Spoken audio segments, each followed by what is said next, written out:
Ama namna gani jameni? Mwezi huu nataka mnisikize watu wa Wajir. Mwezi huu mimi ninaajiri walimu wengine 20,000 na mimi nataka walimu kutoka hapa Wajir ni waajiri ndio wasomeshe watoto wa Wajir. Kuna walimu hapa? Hamuna? Kwani sasa nyinyi mnapenda masomo kweli? Sasa wewe unaweza kupenda masomo kiasi gani na wewe hujajitokeza kuwa mwalimu? How are you going to have teaching without teachers? You people. Na unajua hii wafugaji wengi wao wako na maringo sana. Wanasema hii kazi ya mwalimu iko na pesa kidogo, mimi sitaki hiyo. Sasa wewe ukikataa kuwa mwalimu, nani atafundisha mtoto wako? Si lazima tujitolee? Yes. Teaching is a profession and is a calling. Mimi nawauliza nyinyi, tutafute vijana wa kutoka hapa wakuwe walimu ndio tuweze kuhakikisha kwamba watoto wa Wajir vile watoto wa Kenya wanafundishwa, hata wa Wajir hapa wanafundishwa. Ya tatu. Wewe nani? Kuna mtu hapa ananiendesha kama gari ya miraa. Nikimaliza hii ananiambia na hii ingine. Sasa wewe nipeleke pole nani? Sasa hii hapa na magari. Si huyu jamaa nipeleke pole. So maneno ya passport. Mnajua ofisi ya passport ilikuwa imefungwa hapa Northern Kenya. Sasa hiyo ofisi ya passport nikikuja hapa mnajua inakuja kufungua hiyo passport. Hakuna haja ya kwenda Nairobi, mtakuwa na passport yenu hapa karibu nyumbani. Ndio tuweze. Lakini nyinyi mnatafuta passport, mnataka kwenda wapi? Mnataka kuhama? Mnataka kwenda kutafuta kazi? Ile kazi tumetangaza mingi ile. Ndio mnategea hiyo. Haya, nitalete passport mujipange. Ndio tuendelee pamoja. Sijui kama tumeelewana. Tuko pamoja? Vile maneno ya social health, sikizeni. Maneno ya afya. Tumesema hivi na nataka munisikize kwa makini. Maneno ya afya, ile NHIF ya zamani ilikuwa ya watu wenye wako na mshahara na payslip, na wale wengine wako na uwezo. Mimi nauliza nyinyi watu wa Wajir, wale watu wanaokuwa wagonjwa ni wale wako na payslip na wale wako na uwezo? Si kila mtu anakuwa mgonjwa? Ndio tukasema lazima tuwe na mpango ya afya ambaye itashughulikia kila Mkenya, kama huna kazi ama uko na kazi, kama huna uwezo ama uko na uwezo. Lazima tuwe na bima ya afya ambaye itashughulikia kila mwananchi. Na ndio tumepitisha sheria, na mimi nataka niwashukuru hawa wabunge. Tumepitisha sheria mpya ambayo itasimamia mambo ya afya Kenya, ambayo itahakikisha kila Mkenya akienda hospitalini atibiwe na asifukuzwe kwa sababu hana uwezo ya kulipa. Na Wakenya wazizamishwe ati Mkenya anaenda kuuza shamba, anauza ardhi, anauza mifugo yake kutafuta mambo ya afya. Ndio tumesema tuko na mpango mpya, na hiyo mpango tumekubaliana mpaka na magavana.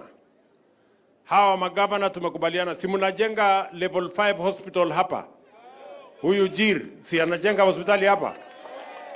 Mimi nimekubaliana na huyu Jir.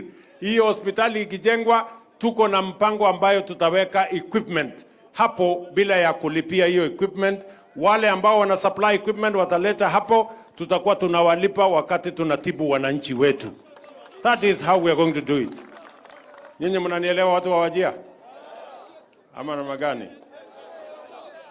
Leo mimi ningelala hapa, lakini shida amuku nialika. Naona mnaniangalia tu. Lakini siku hiyo ingine nikikuja, mupende msipende nitalala hapa. Mnasema karibu nikaribie kwako. So mimi nataka nimalizie kwa kusema hivi. Sikizeni watu wa Wajir. Sawa sawa. Mimi nimesema hivi. hakuna haja ya kuendesha mambo ya ubaguzi katika Kenya. Hatutaki ukabila, hatutaki migawanyiko, hatutaki chuki. Tunataka tuungane, tuwe Kenya moja. Na ndio sababu nimeongea na former Prime Minister Raila Odinga. Nimeongea jana na Mheshimiwa Uhuru Kenyatta. Tufunge ranks yetu yote, tuwe nchi moja, tutembee pamoja, tujenge Kenya kwa pamoja. Nyinyi watu wa Wajir, nataka mnieleze. Mnataka tuendelee na ubaguzi ama tuungane? Mnataka tuendelee na hii ukabila inatusumbua? Ndio nimesema hao watu wote wa kabila watatembea mguu.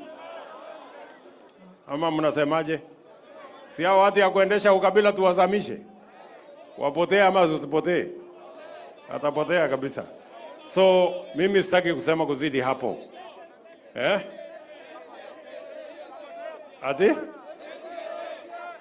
Ati?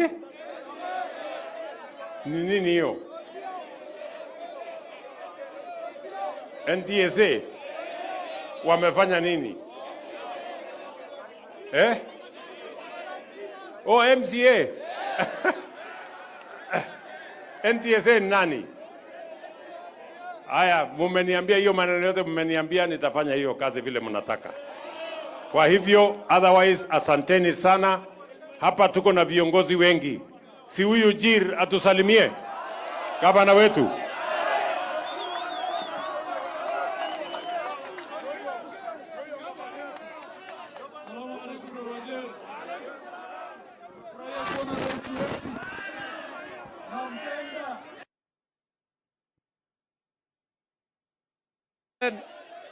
Hakuna rais mwingine wa pastoral isipokuwa yeye.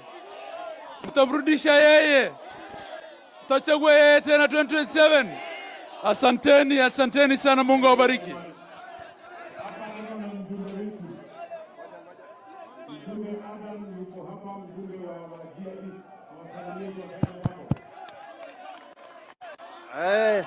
Salamu alaikum.